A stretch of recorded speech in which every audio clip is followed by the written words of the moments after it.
আসসালামু আলাইকুম ওরহমতুল্লাহি বারকাতুহু। প্রিয় বন্ধুরা, আজকে আপনাদের সামনে একটা ভিডিও নিয়ে আইছি। যে ভিডিওটা বর্তমান সময়ে খুব ভাইরাল হয়েছে।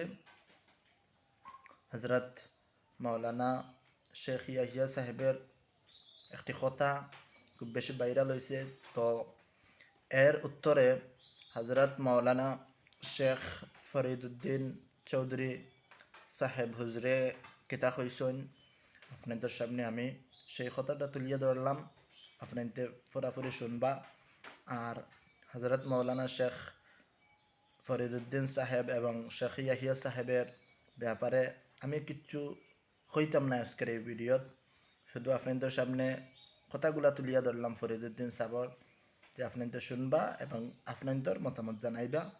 আজকের সেই ভিডিওত আমি কিচ্ছু হইতাম না, আপনাদের শুধু শুনিয়া কমেন্ট করবা। ইয়াহিয়া সাহেবে হযরত আমির শরীয়ত রহমতুল্লাহি তাআলা আলাইহি সম্পর্কে কুরুচি মন্তব্য করছেন, কিতা ভিডিও একটা ভাইরাল হইছে। তো এটার ব্যাপারে আমি কইতাম চাই যে ইয়াহিয়া ভাই সম্পর্কে কোনো সমালোচনা আলোচনা আপনারা কেউ করবা না। এনে বালা ডাক্তার দেখানি দরকার। গতিকে ওটা লইয়া আমরাও চিন্তা করি আর চিন্তা করব।